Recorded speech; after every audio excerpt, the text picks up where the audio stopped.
Hello everyone, welcome back to our YouTube channel. अभी हम करने वाले हैं क्वेश्चन नंबर 19। ठीक है, तो देखो यहाँ पे दिया है x1 इक्वल टू 5/2 जो कि है एक्स एन सीक्वेंस का first term for n belongs to set of natural number. Define xn plus 1 equal to 1/5 whole into x n square plus 6। Then which one of the following is true. और देखो हर option में यहाँ पे increasing decreasing के बारे में पूछा है। ओके, और बाउंडेडनेस के बारे में पूछा है। तो देखो एक्सएन जो सीक्वेंस है ये या तो इंक्रीजिंग होगा या तो डिक्रीजिंग होगा। ओके, तो x1 हमको दिया है, हम चलो निकालते हैं x2। x2 हम निकालेंगे तो क्या हो जाएगा 1/5। x1 स्क्वायर प्लस 6, x1 दिया है 5/2 तो x1 स्क्वायर हो जाएगा 25/4 डिवाइडेड प्लस 6। ओके, 25/4 प्लस 6, तो ये बन जाएगा 25 प्लस 24 दैट इज 49/20। क्लियर है? तो ये देखो हो रहा है 2.4 समथिंग, और x1 दिया है 5/2 दैट इज इक्वल टू 2.5, और 2.4 something this is strictly less than 2.5 that is equal to x1। तो हमको यहाँ पे मिल रहा है x2 strictly less than x1 implies xn जो सीक्वेंस है यहाँ पे xn is strictly decreasing sequence. Okay, xn is decreasing sequence. तो देखो ऑप्शन ए में क्या दिया है, xn इज इंक्रीजिंग, गलत हो गया। ओके, ऑप्शन सी में xn इज नॉट डिक्रीजिंग, ये भी गलत हो गया। ठीक है, अब हम पता करते हैं ये बाउंडेड है या नहीं है। तो सपोज हम मान लेते हैं कि suppose let us suppose xn जो सीक्वेंस है ये एल को कन्वर्ज कर रहा है, तो xn+1 भी एल को कन्वर्ज करेगा। ठीक है, और यहाँ पे हम एल पुट करेंगे यहाँ पे, तो ये बन जाएगा L is equal to 1/5 L square plus 6। ठीक है, तो ये क्या बन जाएगा, ये बन जाएगा implies L square minus 5 L plus 6 is equal to 0, that is equal to L minus 2 into L minus 3 is equal to 0। और यहाँ से हमको एल का वैल्यू मिल रहा है 2,3। ओके, तो देखो यहाँ पे है 2, यहाँ पे 3, बीच में क्या 2.5 जो कि है x1। और हमको ये पता है कि xn जो है ये डिक्रीजिंग सीक्वेंस है, मतलब इस तरफ जाएगा सीक्वेंस। तो ये जो है 3 ये कभी भी लिमिट नहीं होगा, कभी भी लिमिट पॉइंट नहीं होगा। तो l equal to 2 that is unique limit point, और ये लिमिट ही होगा। तो सीक्वेंस xn जो है ये कन्वर्ज करेगा किसको, 2 को। तो xn is convergent, xn is convergent. हमको ये पता है कि every convergent sequence is bounded. Okay, तो xn इज बाउंडेड। हमको क्या मिला, xn डिक्रीजिंग सीक्वेंस है और xn बाउंडेड सीक्वेंस। तो ऑप्शन डी में देखो xn is bounded, xn is decreasing sequence, तो option D is the correct answer. B में क्या बोला है, नॉट बाउंडेड, गलत हो गया ये। तो option D is the correct answer. Clear है, option D is the correct answer. चलते हैं नेक्स्ट क्वेश्चन पे। यहाँ पे देखो x1 दिया है 2, ओके, जो कि है xn सीक्वेंस का first term. xn plus 1 is equal to 2 plus 1/2 xn for all n belongs to n, then which one of the following is true, कौन सा सही है। और हर ऑप्शन में क्या है, कच्ची सीक्वेंस दिया है यहाँ पे। तो हमको ये फाइंड करना है कि xn जो है ये कच्ची है या नहीं है। और देखो xn+1 और 4/xn इनका बीच में हमको रिलेशन फाइंड करना है। ओके ओके, तो सपोज हम मान लेते हैं कि suppose xn convergent to L, x n sequence L को कन्वर्ज कर रहा है, तो xn+1 भी एल को कन्वर्ज करेगा। ठीक है, तो ये क्या बन जाएगा, ये बन जाएगा L is equal to 2 plus 1/2 L, 1/2 L. Clear है, तो यहाँ से हमको क्या मिलेगा, 2l²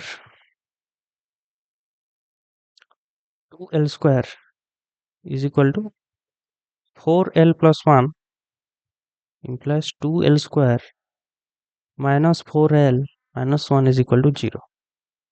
क्लियर है? इतना क्लियर है? तो यहाँ से हम फाइंड करेंगे एल का वैल्यू। तो एल क्या हो जाएगा? L equal to minus b that is 4 plus minus b square minus 4ac that is 16 plus 8 by 2a, 2 into 2 4 that is equal to 4 plus minus 24 by, तो ये बनेगा 4 प्लस माइनस 224 हो जाएगा 2√6 divided by 4 that is equal to 1 plus minus √6 by 2। इतना clear है? Okay. तो देखो xn जो है ये एक पॉजिटिवली टर्म सीक्वेंस है।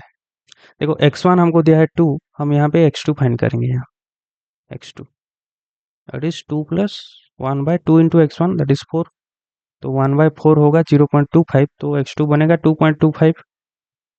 x3 फाइंड करेंगे तो ये बनेगा 2 प्लस 1 बाय 2 इंटू x2, ये बनेगा 2 इंटू 2.25 हो जाएगा 4.5, ग्रेटर देन 0 है।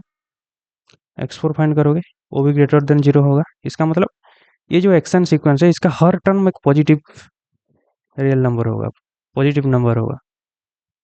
ओके, तो ये एक क्या है? पॉजिटिवली टर्म सीक्वेंस है। ओके, तो एक नोट है,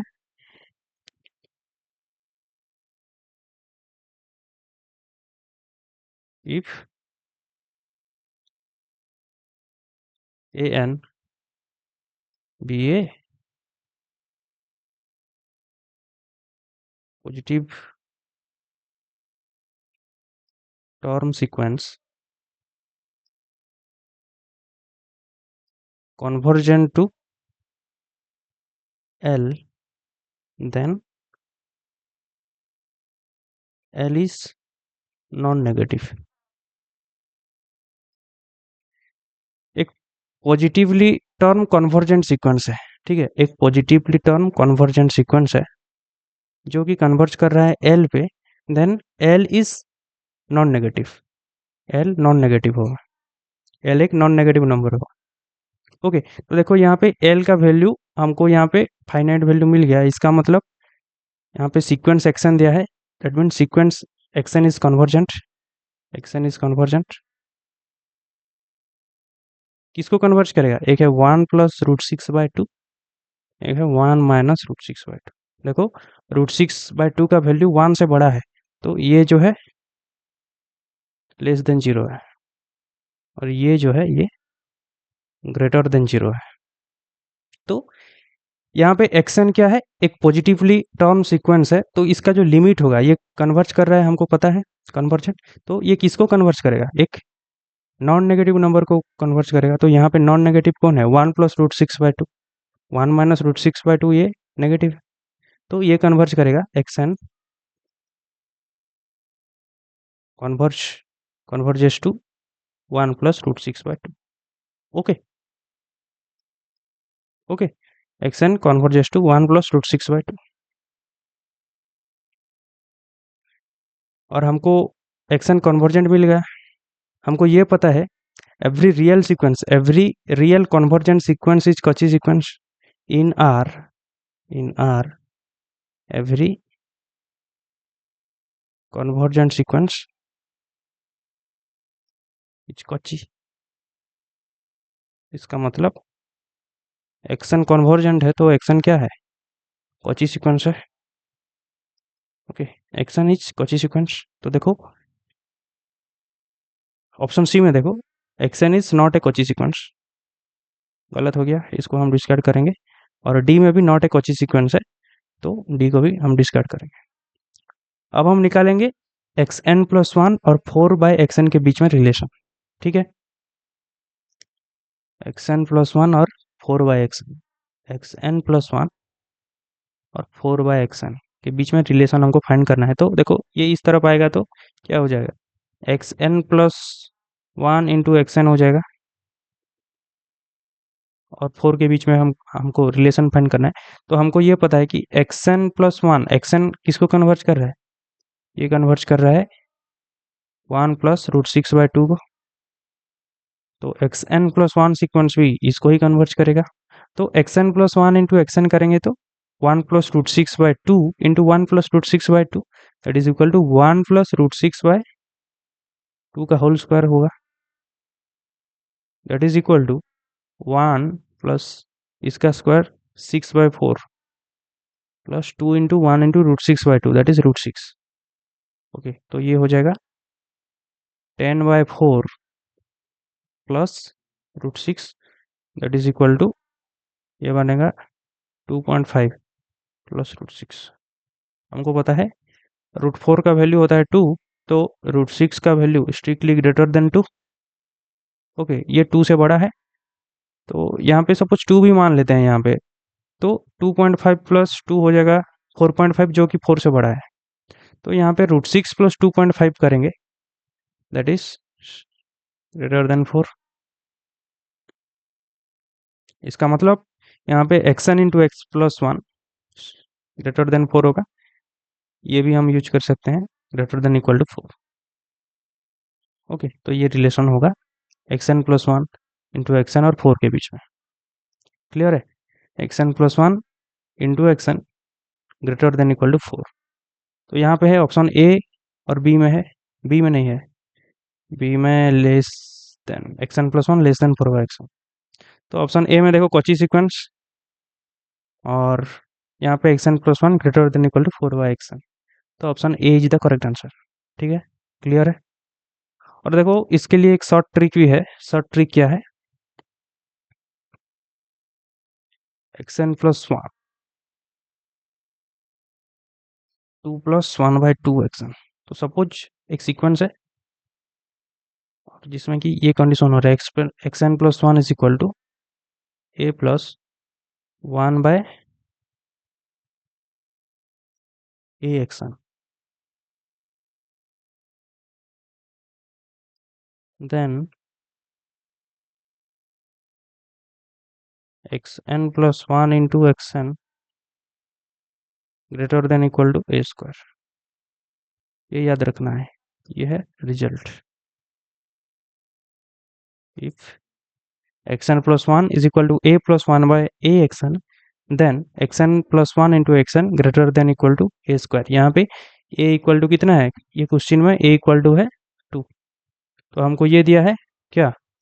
x n plus one is equal to 2 plus one by two x n. तो x n plus one then x n plus one into x n greater than equal to A square, 2 square that is 4। Okay, ये याद रखना है। Clear है? तो यहाँ पे answer क्या आ रहा है? आंसर आ रहा है option number A. Okay, clear है? थैंक यू, मिलते हैं नेक्स्ट वीडियो में।